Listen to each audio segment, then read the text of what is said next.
Bonjour, Bonjour. ça va mieux? Oh, ça va mal et ça dure, hein, toujours. Oh, mais quand est-ce que ça va aller bien?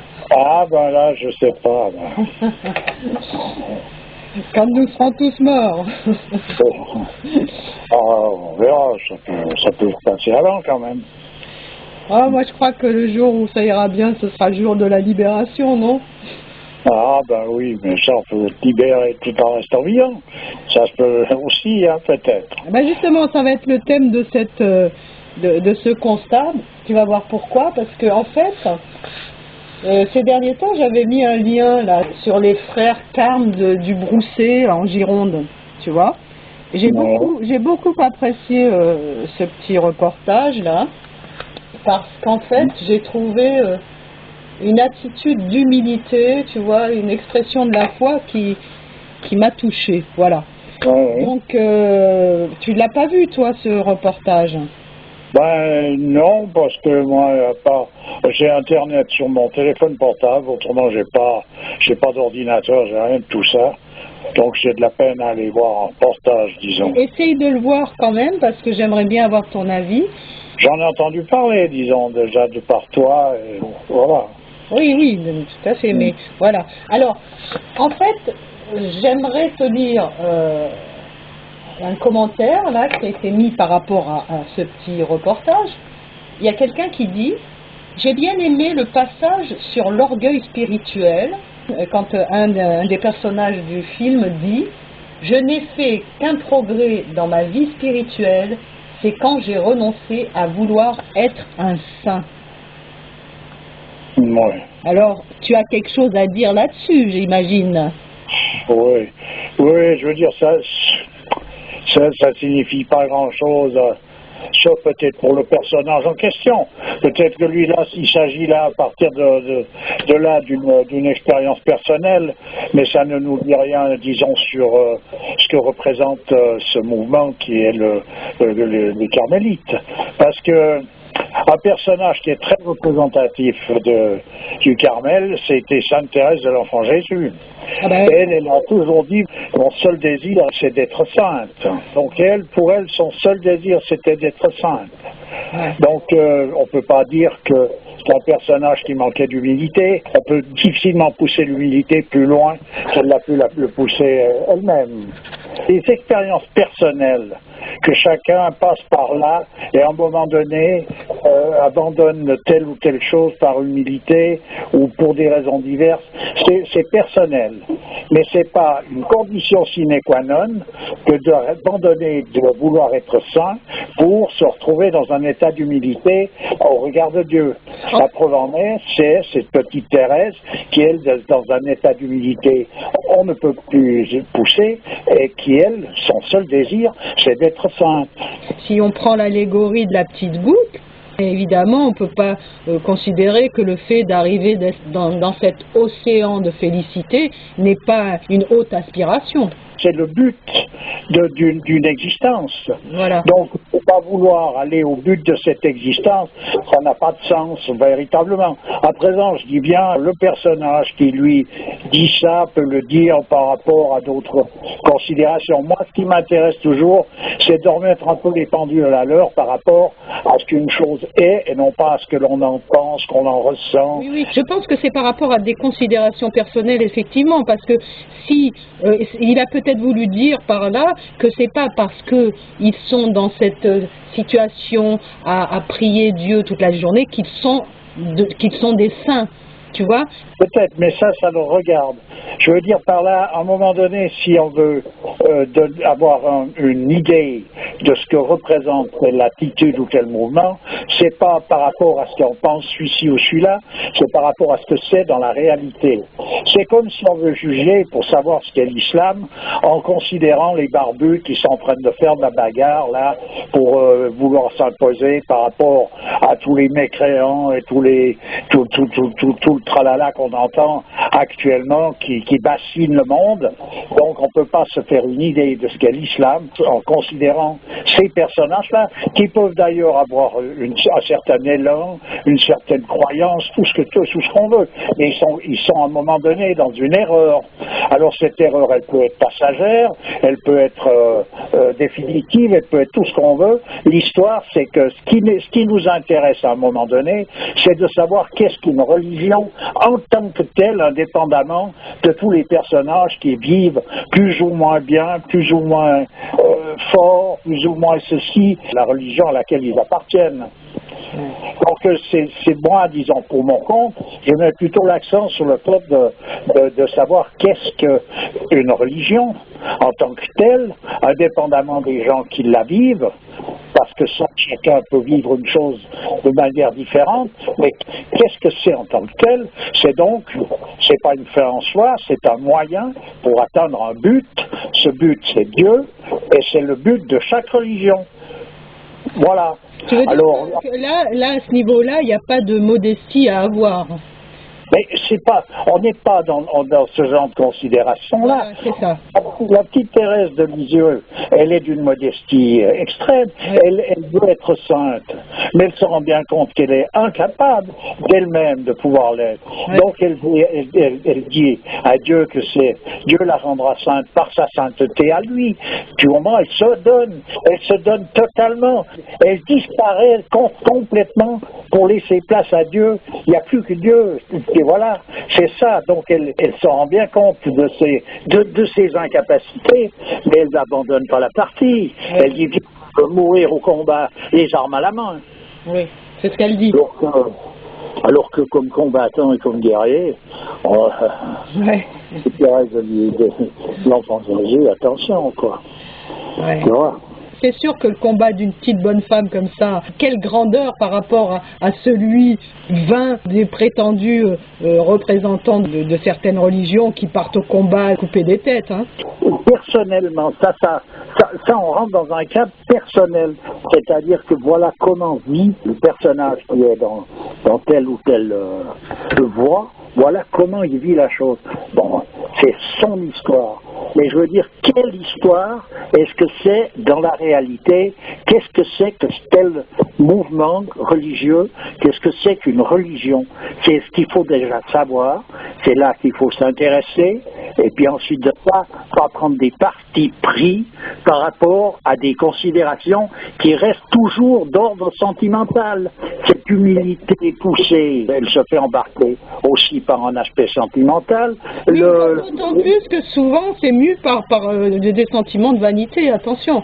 Voilà, ces barbus belliqueux qui représentent l'islam en ce moment, c'est aussi quelque chose qui rentre dans le cadre. Et les gens qui jugent l'islam par rapport à ces gens-là, c'est aussi par rapport à quelque chose de sentimental. Donc on est hors sujet par rapport à qu'est-ce qu'une religion et quelle est la validité de telle religion. On est hors sujet. En fait, on est bouffé par le sentimentalisme. Voilà. Alors, ce qui est intéressant, c'est de retrouver la boussole qui nous permet de savoir de quoi il s'agit véritablement. Alors, il y a des références. Il y a des références pour ça, et pour moi, les seules références, c'est des personnages qui ont une envergure. Et quand je parle des Carmélites et que je parle de la petite Thérèse de l'Enfant Jésus, on a des écrits d'elle qui sont tout proches de nous. C'est quelqu'un qui nous est contemporain. Et je citerai le livre, qui est un livre d'elle, qui est le seul qui, à mon avis... On l'a bien cité plusieurs fois, mais bon. Oui, mais je recommencerai en disant que c'est l'esprit de Sainte Thérèse de l'Enfant Jésus, d'après ses écrits, et les témoins oculaires de sa vie. Quelqu'un qui veut avoir une idée de l'approche que peut avoir quelqu'un dans ce cadre-là, et bien là, franchement, on va déjà un bon bout. Ouais. Après, on veut connaître les règles exactes de ce que représentent ces règles dans le Carmel, c'est une possibilité aussi. On peut les connaître. Ouais. Et pour en revenir à d'autres religions, c'est pareil, il y a des références qui vont bien au-delà d'indications historiques ou je ne sais quoi. Bon. Donc, à un moment donné, un sens, il est arrivé au but de l'exercice. Donc, c'est lui qui fait référence et c'est lui qui nous indique la route. Si tu n'as pas pu voir cette vidéo en question, je t'ai fait écouter École d'oraison où on entend parler des personnages de ce karma, du broussé, tu vois. Et c'est vrai que cette humilité, on l'aperçoit dans leur dire. Oui, peut-être. Je ne suis pas très sensible à ça, personnellement. À un moment donné, il donne un avis sur certaines choses qu'il n'a pas l'air de connaître absolument. Bref. Sur l'hindouisme, à un moment donné? Par exemple, oui. Mais ça reste, je dis bien, des explications qui ont été données, ça reste quelque chose de personnel. On pourrait dire, c'est voilà comment je vis ce que je suis en train de vivre. Mais c'est pas voilà ce que c'est dans la réalité. Oui, oui, voilà. C'est encore des points de vue. Voilà, alors je mets l'accent toujours là-dessus, parce que chacun a le droit d'être dans une posture qui lui permet de voir clair sur le sujet en question. Ensuite de ça, comment il va vivre tout ça? Ça le regarde. C'est-à-dire qu'il a affaire, c'est une affaire qui est entre lui et Dieu. Oui. Voilà. Oui, mais l'attitude globale de ces personnages est intéressante parce qu'ils sont dans cette attitude d'humilité où il n'y a pas cette arrogance qu'ont la plupart des gens qui passent leur journée à prier et qui ont l'impression donc d'avoir le droit de parler de Dieu mieux que les autres. C'est pas la plupart des gens. C'est qu'actuellement, c'est surtout ce que l'on nous fait entendre. On nous fait entendre par les médias différentes choses. Et en ce moment, il y a une campagne contre l'islam qui bat son plein, ce qui veut dire que si on veut présenter quelque chose concernant l'islam, si c'est toujours un truc qui vient le torpiller, pour contrebalancer ça, on met des choses avec de sentimentalisme, on donne une autre forme qui est beaucoup plus attractive, etc. Alors justement, à un moment, d'ailleurs je mettrai le lien, je t'ai montré cette vidéo d'une reconversion d'un chrétien, d'une reconversion d'un musulman en chrétien, et tu m'as dit ça ressemble à un show à l'américaine. Ben voilà, c'est J'ai l'impression que ça fait partie de cette campagne dont tu parles là. Tout à fait. Alors, ces gens du Carmel, ils ne sont pas en train de faire une campagne anti-islam. Par contre, les médias qui vont filmer ces gens-là et qui les mettent en avant, ils ont, eux, un autre but que de vouloir faire connaître à la population ce mouvement carmélite qui, lui, a une valeur. C'est pas la valeur religieuse qu'ils veulent mettre en avant. On est bien d'accord. Non, mais là, en l'occurrence, le réalisateur de ce petit film, Lionel Baillemont, son film, il n'a pas fait dans ce but-là, tu vois.